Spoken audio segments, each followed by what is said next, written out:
नमस्कार बंधुरा रान्नार परिभाषा चैनेले आपनादेर सबाइके स्वागत जानाई। आज बानिয়েছি আমি खूब सहज একটি चिकेन सूपर रेसिपि सेटी आजके आपनादेर साथे शेयर करब। साथे रेखेছি আমি কয়েক পিস ব্রেডগুলো বাটার লাগিয়ে নেব। ব্রেড দিয়ে কিন্তু চিকেন স্যুপ খেতে খুবই ভালো লাগে। চলুন তাহলে রান্নাটা শুরু করা যাক। চিকেন স্যুপ বানানোর জন্য এখানে আমি আগে থাকতে কিছু সবজি আর চিকেন ভালো করে পরিষ্কার করে কেটে পরিষ্কার করে ধুয়ে রেডি রেখেছি। চলুন তাহলে কড়াই বসিয়ে দিয়েছি, কড়াই গরম হয়ে গিয়েছে, রান্নাটা শুরু করি। কড়াই গরম হয়ে গিয়েছে, হাফ চামচ দিয়ে দিলাম আমি বাটার।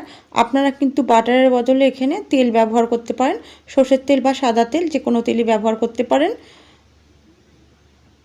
বাটারের উপরে আমি অল্প একটু ফোড়ন দিয়ে দিলাম, একটা দিলাম তেজপাতা, কয়েকটা গোটা গরম মশলা দিলাম। ফোড়নটাকে একটু হালকা করে ভেজে নেব যাতে ফোড়নের একটা সুন্দর গন্ধ আসে। গোটা গরম মশলাগুলো ভেজে নিয়েছি।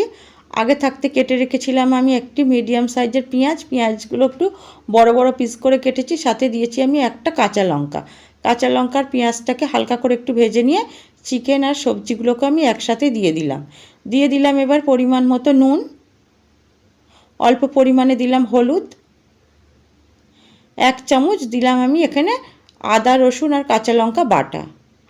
আদা রসুন কাঁচা লঙ্কা নুন হলুদ চিকেন সবজির সাথে খুব ভালো করে একটু মিশিয়ে নেব। এখানে আমি সবজির মধ্যে নিয়েছি কয়েক টুকরো আলু, পেঁপে, গাজর, বিনস আর একটা টমেটো। আপনারা কিন্তু অন্যান্য সবজিও কিন্তু এর সাথে যোগ করতে পারেন। সবজি আর চিকেনটা হালকা করে একটু নাড়িয়ে নেব। চিকেনটা একটু হালকা করে সবজির সাথে নাড়িয়ে নিলাম, এতে কিন্তু চিকেন স্যুপের টেস্টটা খুব ভালো আসবে।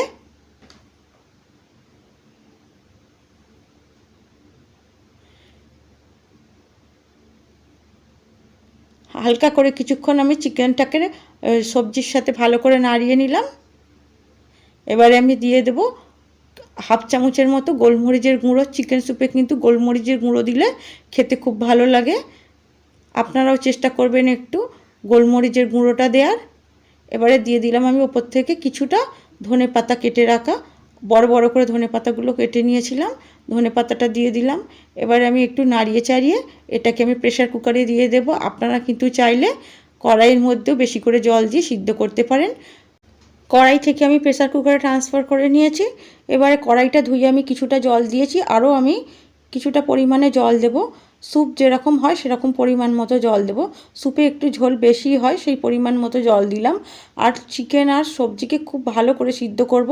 প্রেসার কুকারের ঢাকাটা আটকিয়ে আমি 7টা 8টা সিটি দেবো যাতে চিকেন খুব ভালো হয়ে সিদ্ধ হয়ে যেন গা থেকে খুলে আসে, সবজিগুলো যেন সিদ্ধ হয়ে ঝোলের সাথে হালকা করে ভেঙে যায়।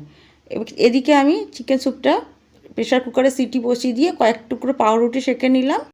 ব্রেডগুলো সেঁকে আমি নামিয়ে নিয়েছি। এদিকে স্যুপ কিন্তু একদম রেডি হয়ে গিয়েছে। প্রেসার কুকারে 7টা সিটি দিয়ে আমি গ্যাসটা অফ করে রেখেছিলাম। প্রেসার কুকারটা একটু ঠান্ডা হওয়ার পরে আমি কড়াইয়ের মধ্যে স্যুপটা নামিয়ে নিয়েছি। চিকেন আর সবজি কিন্তু খুব ভালোভাবে কুক হয়ে গিয়েছে। চিকেন স্যুপ কিন্তু অল্প সময়ের মধ্যেই হয়ে যায়। দেখুন একদম পারফেক্ট চিকেন স্যুপ রেডি হয়ে গিয়েছে। এদিকে ব্রেডগুলোকে বাটার লাগিয়ে নেব। আর অল্প কিছুটা গোলমরিচের গুঁড়ো ছিল, উপর থেকে আমি ব্রেডগুলোর ওপরে কিছুটা গোলমরিচের গুঁড়ো ছড়িয়ে দেব। ব্রেডের উপরে কিন্তু বাটার লাগিয়ে একটু গোলমরিচের গুঁড়ো দিলে কিন্তু ব্রেডগুলো খেতে আরও বেশি ভালো লাগে। এবারে আমি একটি প্লেটের উপরে পাউরুটিগুলো সাজিয়ে নিয়েছি, আর সাথে আমি একটি বাটির মধ্যে চিকেন স্যুপটাকে উঠিয়ে আপনাদের দিকে একটু দেখাই। দেখুন সবজিগুলো কতটা সুন্দর কুক হয়েছে, আর চিকেনটাও। এই চিকেন স্যুপের রেসিপিটা যদি আপনাদের ভালো লাগে তো আপনারাও আপনাদের বাড়িতে ট্রাই করতে পারেন। যদি রেসিপিটা ভালো লাগে তো আপনারা লাইক করবেন, কমেন্ট করবেন।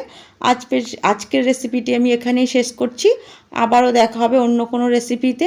আপনারা সবাই খুব ভালো থাকবেন, সাবধানে থাকবেন। আবারও দেখা হবে অন্য কোনো ভিডিওতে, নতুন কোনো রেসিপি নিয়ে চলে আসবো।